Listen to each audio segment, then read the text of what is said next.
اهلا بيكم حبايبي، وحشتوني ويلا بينا نعمل كنافة رمضان. كل سنة وانتم طيبين. هنعمل النهاردة كنافة بالقشطة الكدابة او الكنافة بالمهلبية. عملنا الشربات: كوبايتين سكر، كوباية وربع مية، معلقة عسل جلوكوز، ونص ليمونة، ورفعتهم على النار. وممكن كمان اضيف قطرتين كده من الفانيليا. هطلع بيهم على النار يغلوا لمدة 7 دقايق، وبعد كده هنزلهم من على النار يبردوا، وهنروح للكنافة. معايا نص كيلو كنافة، طبعا كان في الفريزر من امبارح او من قبلها بساعة ولا ساعتين. فركته كويس كده بين ايديا بالشكل ده، لان هي دي انجح واحسن طريقة تفركي بيها الكنافة. نص كيلو الكنافة اخد معايا كوباية سمنة. نزلت بالسمنة على الكنافة، ونزلت عليهم ب3 معالق سكر بودر. غلفتهم كلهم كويس مع بعض بالشكل ده. لازم الكنافة كلها تتغلف بالسمنة. حطيتهم على جنب، ورحت دلوقتي اعمل المهلبية او القشطة الكدابة. معايا 3 كوبايات لبن، وعليهم 6 معالق ممسوحين نشا. معالق مش هرمية، يعني كل معلقة لبن ليها معلقتين ممسوحين نشا، ومعلقة دقيق. قلبت الكلام ده كله ببعضه. طبعا احنا مش هنحط سكر. خلاص، هنقلب الكلام ده كله على البارد الاول. هنزل الشربات وهحط المهلبية على النار، وهقلب ايدي فيها، ما اسيبهاش خالص لحد ما توصل للقوام ده.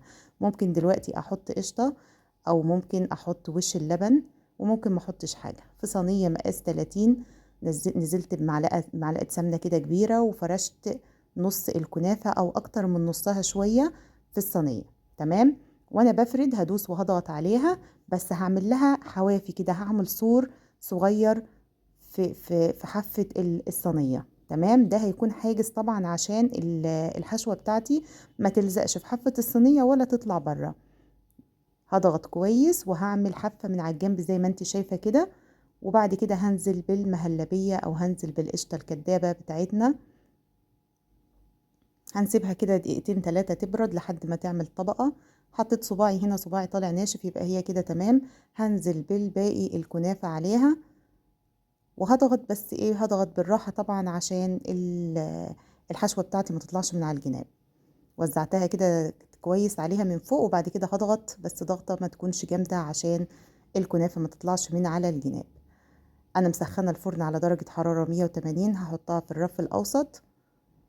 ولو احتاجت الشواية، يعني لما تفصل من على الجناب كده، لو ما كانش الوش بقى كويس، ممكن اشغل لها الشواية دقيقتين 3 لحد ما تاخد الوش الذهبي. وانا كمان دهنت هنا سمنة قبل ما ادخلها الفرن، دهنت سمنة كمان عشان تتحمر تحميرة كويسة وتاخد وش كويس. طيب، خلصنا كده، وهي طلعت من على الفرن، فصلت من على الجناب، واديتها دقيقتين تحت الشواية بالشكل ده. الكنافة سخنة والشربات بارد. نزلت على الكنافة بالشربات، سقيت من على الأطراف الأول، وبعد كده من النص، بحيث إن هي كلها تشرب الشربات.